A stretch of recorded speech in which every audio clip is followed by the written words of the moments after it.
नमस्कार मंडळी. आज मी तुमच्यासोबत एक वेगळीच रेसिपी शेअर करणार आहे. हो मंडळी, ही आहे हिरव्या मिरचीतील घेवड्याची शेंग. मंडळी, गावावरून भरपूर अशा शेंगा आणल्या होत्या. सो मंडळी, म्हटलं तुमच्यासोबत ही रेसिपी शेअर करूया. त्यासाठी आपल्याला इथे एक वाटण तयार करायचं आहे. त्यामध्ये इथे अर्धी वाटी कच्चे शेंगदाणे, 8 ते 10 तिखट हिरव्या मिरच्या, भरपूर असा लसूण घालायचा आहे, भरपूर अशी कोथिंबीर, अर्धा चमचा जिरं घालायचं आहे आणि याचं एक जाडसर वाटण तयार करून घ्यायचं आहे. म्हणजेच आपण खलबत्त्यामध्ये चेचतो त्या प्रकारे. सो मंडळी, तुम्हाला मी इथे दाखवते त्या पद्धतीचं. हे पहा, अशा पद्धतीचं तुम्ही बघू शकता. जाडसरच आहे, अजिबात बारीक नाही आहे. आता कढईमध्ये इथे मी 2 ते 3 चमचे तेल गरम करत आहे. त्यामध्ये आपण इथे अर्धा चमचा पुन्हा जिरे घालायचे आहेत आणि डायरेक्ट म्हणजे फक्त सोलून त्याचे छोटे छोटे तुकडे करून घेतलेला इथे घेवडा आहे, तो आपण डायरेक्ट तेलामध्ये शिजवायचा आहे. सो मंडळी, अशा पद्धतीने एकदा नक्की ट्राय करा. आधी अजिबात शिजवून घ्यायचा नाही, डायरेक्ट असाच तेलात तो भाजायचा आहे.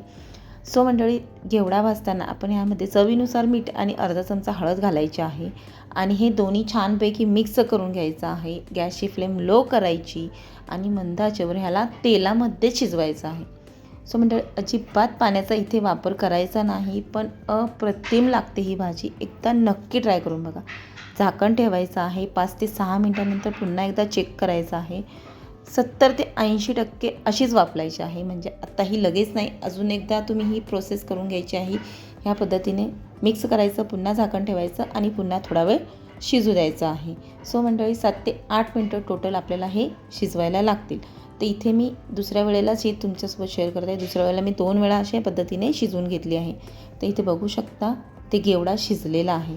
आता आपण जे वाटण तयार केलं होतं ते वरूनच अशा पद्धतीने घालायचं आहे. त्याला तेलात भाजायचं नाही, कारण आता आपण हे वाटण घेवड्यासोबत तेलात भाजायचं आहे आणि ह्याला कच्चेच शेंगदाण्यासोबत करतात, भाजलेले शेंगदाणे घ्यायचे नाही आहेत. आता हे छानपैकी व्यवस्थितरित्या घेवड्यासोबत एकजीव होईपर्यंत मिक्स करायचं आहे.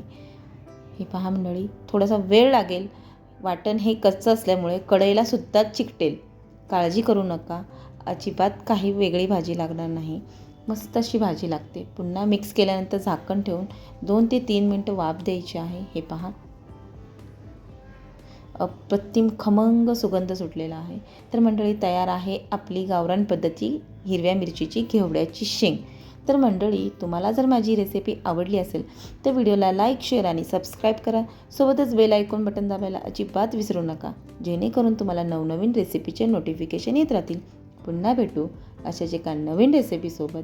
वेळात वेळ काढून पूर्ण व्हिडिओ पाहिल्याबद्दल मनापासून खूप खूप खूप थँक्यू.